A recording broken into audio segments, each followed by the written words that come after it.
you came up in context, indirectly, never mentioned. Somewhere in a story, not about you. How'd you do that? And it's been like 2 years since I've even thought about it. But memories feel different when you're in them. I don't get it. So what were we? 'Cause everybody says that there was something clearly happening. So why then did it take me this long to believe it? When you were all I'd see, and you'd go blind for me. How we missed it, it was so damn obvious.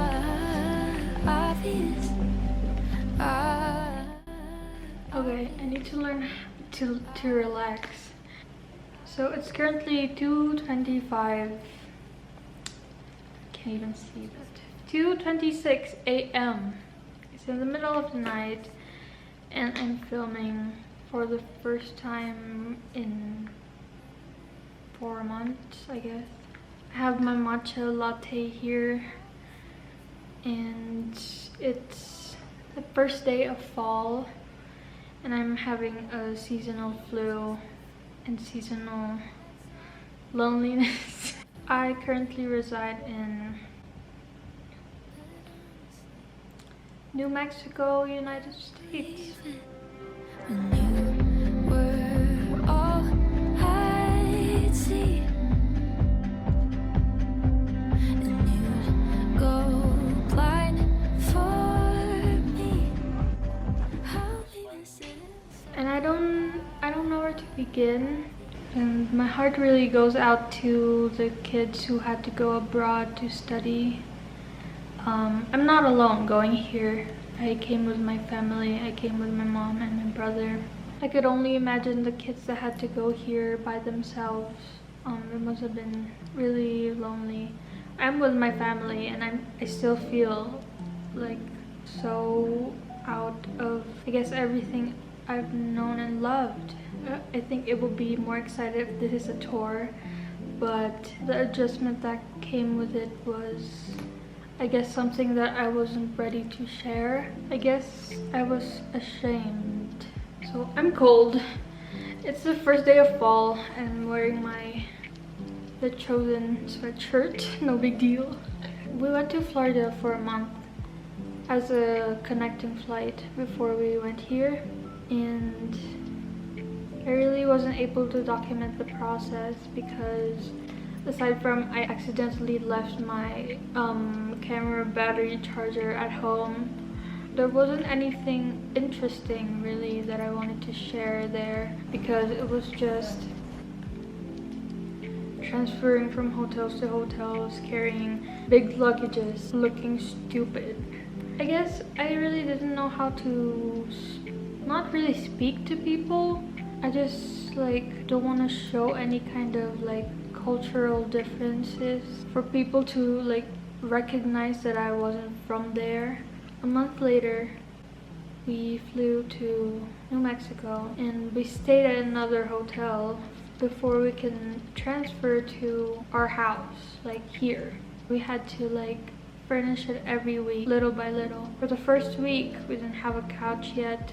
We only had a bed. We started with mattresses and then progressively getting a couch.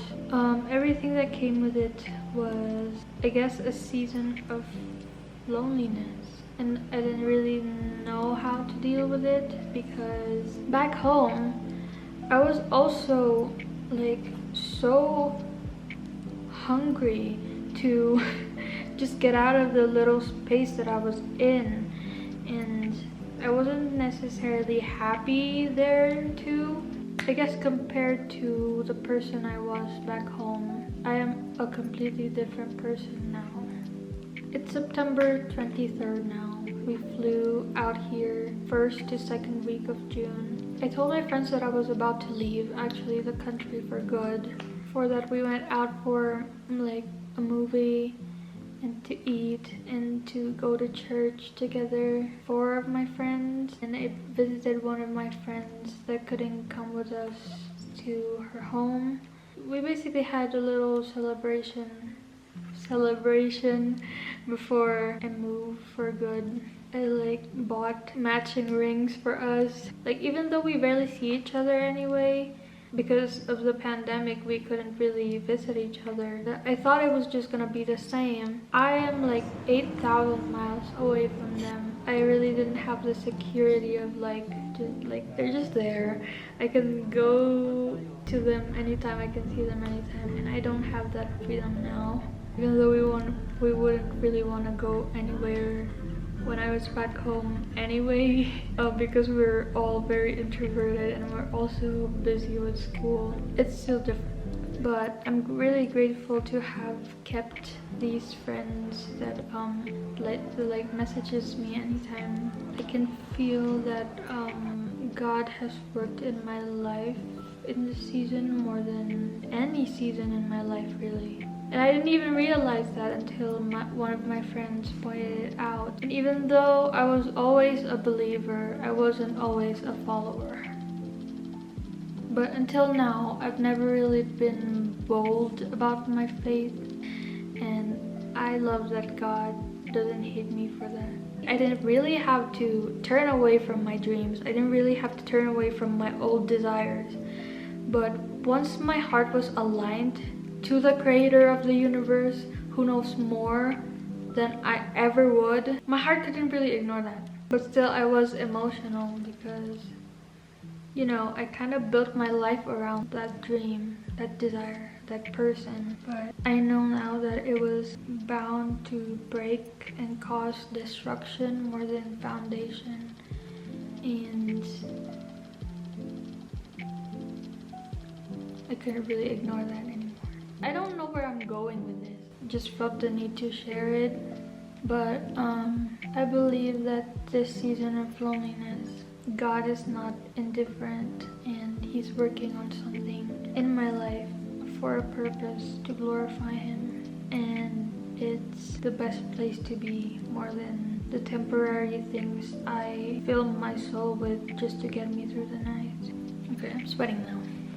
When I was back home, I was waiting like to get here. And now that I'm here, I'm also still waiting for something to happen to my life, for my skin to clear, just to be ready to face the camera. That was very unproductive of me for 4 months. I wasted that much time waiting for something. I was waiting for my skin to clear up and to like my hair to be healthier, I guess. I always come up with an excuse to be just passively wait unproductively. But now I guess I'm gonna start filming again. I'm sorry to like some of my friends who were waiting for so long. I know you guys wanted me to film my whole process of being here, and thank you for that. I'm very grateful for the people who are actually anticipating like my updates. Thankful to the Lord for revealing friends that I was able to keep